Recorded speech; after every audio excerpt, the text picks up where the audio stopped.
as we bring in on the phone the president of the Edmonton Elks, Presson, the pride of Catoosa, Oklahoma. We're going to go through his story a little later on in this interview, and it won't be long. But, Mr. Presson, I appreciate the time, sir. How are things in the Alberta capital today? You know, all things are good. Weather's bright, sunny, with rain expected today, and we have a great name for our football team, so all is well, my friend. I got to ask you, Chris, and thank you for that. How did the rollout go on Tuesday, and what's the reaction been, and are you happy to have it behind you? Absolutely, yes to all those things. The rollout went great. I honestly don't think we could have had a better day. The reaction's been extremely positive, and I'm certainly glad it's behind me. 10 months of work, literally every single day for that period of time where you live, eat, and sleep the new name and the new logo. I'm certainly glad it's out and about, and I'm really pleased with the reaction thus far. It has been incredibly positive, and the logo is super cool. How would you describe the process in coming up with all these different avenues and third logos and the name itself? Intensive, obviously, but was it fun or more intensive, labor-intensive? You know, it was a combination of both. I think when we got to the last 3 months, that's when actually fun began. We chose the name back in February, and we got to start working on designs around the logo. That's when it became fun. I think the arduous part was 7 months prior to that, where we went out to the public on twice, had several focus groups, sent out a survey. We communicated with a number of people.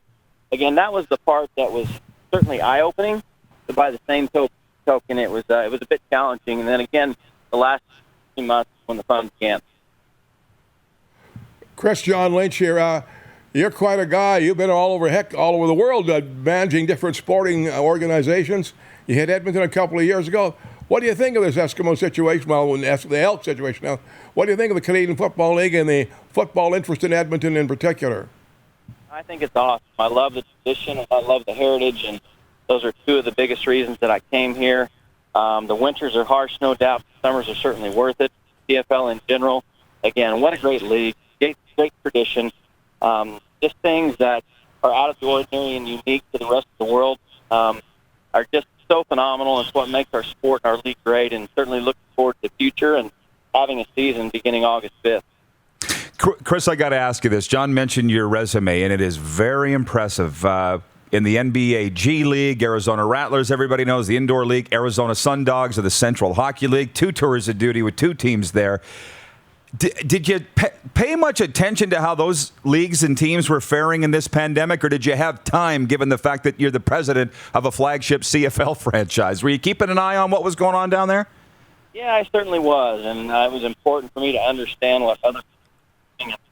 Certainly, as you mentioned, having worked for the Phoenix Suns for almost 4 years and running their G League team, I wanted to see from an NBA standpoint what they were doing, what they were planning, and I have a number of friends in the NBA office as well that I was able to lean on to kind of glean where they were headed and what they thought, and that helped me a lot. And then when you look at some of the other places I've been, Arizona, I still keep in touch and talk to our former coach from there all the time. And, I'm very familiar with what's gone on. And, again, that helps us kind of set the stage and be more aware when it is time to open the doors.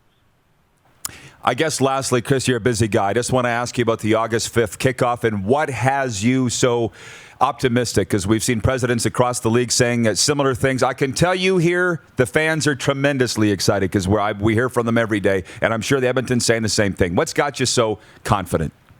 Yeah, guys, we're just pumped about the fact that the vaccination rate's going up, the hospitalizations are going down, new cases are going down, and as you know, that's the quotient for success. The more people get vaccinated, the better chance we have to open doors on August 5th, and what you're seeing across the country now is just that. People are more self-aware. People are now sacrificing personally for the betterment of the country, and it's showing across the scope of the country. So I feel extremely good, not only about that, but about our conversations with the province as well, how they feel, what they're feeling, what they're predicting for Phase 3, and just really pumped about the next 6 weeks. Well, it's all positive. We can't wait to see them on the field, and I just want to say from us, A, I'm excited to finally had a chance to interview you, Chris, and B, congrats on what looked like a seamless rollout. I know your staff's very excited and proud of what you've done, so kudos on that. Can't wait to see you on the field on those unis. Very many thanks, guys. Appreciate it so much. Awesome. Thanks. The president of the Edmonton Elks. You're watching Rod Pedersen On Demand. For more of The Rod Pedersen Show, visit rodpedersen.com or follow Rod Pedersen on social media.